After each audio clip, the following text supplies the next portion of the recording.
SPN9 news और आपके साथ मैं हूं क्रांति सिंह। एक अहम मुद्दे के साथ लौटी हूं अपने इस खास प्रोग्राम में। इस खास प्रोग्राम के अंदर आज हम बात करेंगे देवेंद्र फडणवीस की महाराष्ट्र की राजनीति और एकनाथ शिंदे के ऊपर, क्योंकि महाराष्ट्र की राजनीति इन दिनों बिहार की राजनीति से काफी मेल खा रही है। बार बार बिहार का नाम लेते हैं हम। आप भी सोच रहे होंगे कि आखिरकार बिहार का नाम इतनी बार सामने क्यों आ रहा है, तो हम आपको बता दें कि पहले जो महाराष्ट्र में हो रहा था वही चीज बिहार में हो रहा था, यानी कि मुख्यमंत्री कोई और लेकिन पार्टी का चलाएगा कोई और। वही कार्य बिहार में भी चल रहा था। तो बिहार की नीति समझ करके शिंदे जो है वो यहाँ पर स्ट्रांग हो गए, अलर्ट हो गए, और उसके बाद उन्होंने क्या किया, उन्होंने अपने बागी तेवर दिखाने शुरू कर दिए और अपने मुद्दे समझाने सामने रख दिए। उन्होंने कहा कि अब मंत्रिमंडल में हमारा नेता ज्यादा होगा तो उन्हीं की बात मानी गई। उन्होंने कहा इस मुद्दे पर बात होगा तो उन्हीं की बात मानी गई। तो देखिए यहाँ पर कि बीजेपी जो कार्य बिहार में कर रही थी उसका उलटफेर जो है महाराष्ट्र में हो गया। लेकिन महाराष्ट्र में जो एकनाथ शिंदे के साथ में बीजेपी ने किया, उस चीज से सीख लेकर के बिहार की राजनीति बदली और वहां का समीकरण बदल गया। नीतीश कुमार एकनाथ शिंदे भी नहीं बनना पसंद कर रहे हैं और उद्धव ठाकरे भी नहीं। वहां पर उद्धव ठाकरे की जो स्थिति यहाँ पर नीतीश कुमार ने देखी, उसके बाद से उन्होंने पूरा हलचल ही बदल दिया, समीकरण ही बदल के रख दिया। और इस समीकरण में यही देखने को मिला कि बिहार की राजनीति में अब फतह की झंडा जो है वो लहरा रहे हैं। लेकिन अब बात करते हैं महाराष्ट्र की। क्या बिहार में जो इस वक्त हुआ है, बिहार में नीतीश कुमार ने जिस तरीके से तमाम छोटे से लेकर के बड़े तक सभी बीजेपी नेताओं को बाहर का रास्ता दिखा दिया है, क्या वही नीति महाराष्ट्र में भी अपनाई जाएगी? क्योंकि अभी तक तो पूरी की पूरी स्टोरी मेल खा रही थी। अब ये पिक्चर के बाद की जो स्टोरी है, क्या वो इसी से जाकर के जुड़ेगी? इसी मुद्दे पर आज हम बात करेंगे और जानेंगे तमाम सवालों के जवाब। और जवाब देने के लिए मौजूद है हमारे पास अबरार। अबरार, आपका बहुत बहुत स्वागत हमारे इस खास कार्यक्रम में। महाराष्ट्र की राजनीति आप बखूबी समझ रहे हैं, आप तमाम मुद्दों पर जो है दर्शकों तक वीडियोस भी लेकर के आ रहे हैं। आपको समझ में तो आ ही रहा होगा कि ये आखिरकार राजनीति किस पलड़े होकर के जा रही है।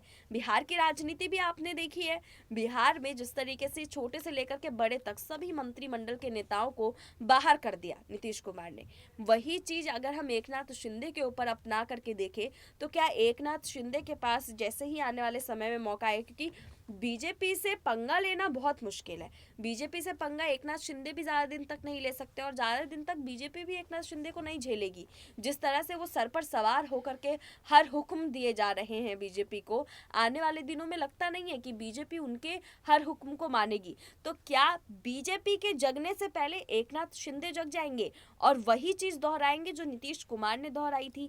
क्या यहाँ पर जो है अपने लिए कोई दूसरा रास्ता ढूंढ करके, जैसे कि नीतीश कुमार ने दूसरा रास्ता ढूंढा, वैसे ही दूसरा रास्ता ढूंढ करके यहाँ पर तमाम बीजेपी के मंत्रिमंडल में बैठे सभी मंत्रियों को बाहर कर देंगे और अपनी पार्टी को और ज्यादा मजबूत कर लेंगे और एकला चलो वाली कहानी अपनाएंगे?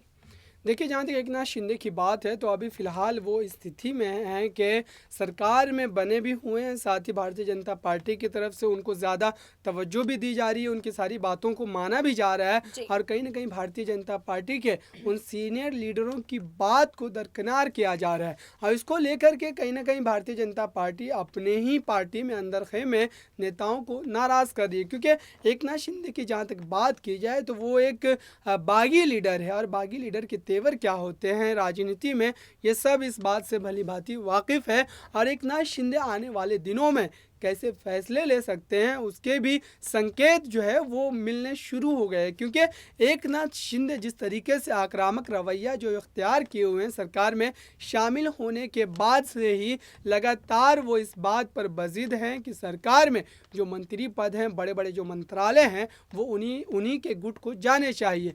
यही बात थी कि अब तक जो 40 दिन होने के बाद सरकार के गठन के आज जो है मंत्रिमंडल का विस्तार हो पाता है, क्योंकि मंत्रिमंडल के विस्तार में इतना समय लगना ही नहीं चाहिए। जब तक अंदर खाने कोई ना कोई कलह जो है वो नहीं चल रही थी तो फिर इतना समय क्यों लगा?